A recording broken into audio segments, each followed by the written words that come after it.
बिस्मिल्लाहिर्रहमानिर्रहीम अस्सलाम वालेकुम।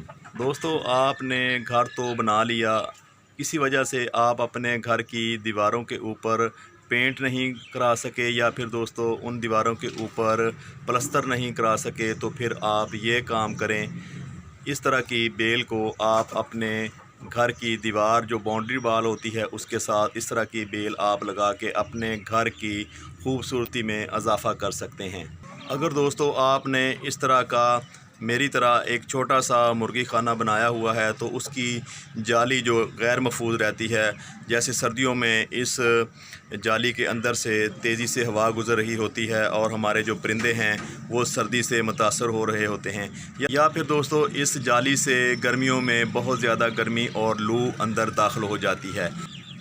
आप गर्मी की शिद्दत और सर्दी की शिद्दत को इस बेल के ज़रिए रोक सकते हैं। यहाँ पे दोस्तों चंद मुर्गियाँ और आप मुर्गे देख रहे हैं। अपने घर की बाउंड्री वाल पे दोस्तों इस तरह की बेलें लगाकर आप इस तरह के जो दरारें होती हैं, बग़ैर सीमेंट शुदा दीवारें होती हैं, उनको आप ना सिर्फ खूबसूरत बना सकते हैं बल्कि दोस्तों आप जब इस तरह की बेल अपने बाउंड्री वाल के ऊपर लगाते हैं तो देखने में बहुत ही ज़्यादा आँखों को ठंडक फराहम करती है। थोड़ा सा मैं पीछे आपको ये करके दिखाता हूँ। यहाँ पे आप देख रहे हैं कितना खूबसूरत इसकी लुक आपको दिख रही होगी। तो यहाँ पे मैं आपको यह भी दिखाऊं कि इस बेल को हमने कितने छोटे गमले में ग्रो किया हुआ है। यहाँ पे आप देख रहे हैं दोस्तों, ये है वो गमला। तो आप देख रहे हैं इसमें कितनी मिट्टी समाती है और इसके लिए कितनी इसमें खुराक समा सकती है। तो आप इस तरह अपने घर पे छोटे से गमले में बहुत ज़्यादा बड़ी बेल को ग्रो कर सकते हैं।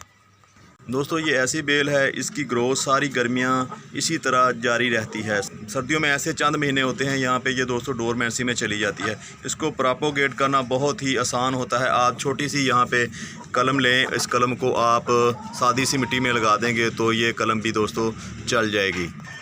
इस बेल को कोई इतनी ज़्यादा खुराक की ज़रूरत नहीं होती, सिर्फ दो तरह का इसको फर्टिलाइज़र चाहिए होता है। अगर मैं केमिकल फर्टिलाइज़र की बात करूं तो DAP इसके लिए बहुत ही अच्छा ऑप्शन है। आप दोस्तों इस तरह की चीज़ों को केमिकल फर्टिलाइज़र से भी फर्टाइल कर सकते हैं, क्योंकि ये ऐसी चीज़ें होती हैं जिनको आपने किचन में खाना नहीं होता या मतलब आपके खाने के तौर पर इस्तेमाल नहीं हो रही होती।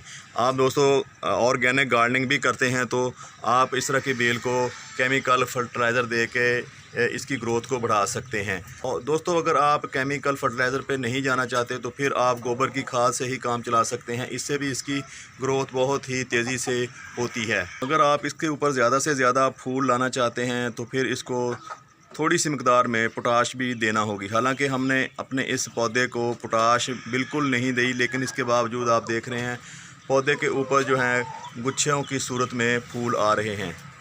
लेकिन एक बात है कि जो हिस्सा धूप में है उसी हिस्से के ऊपर ही फूल आ रहे हैं।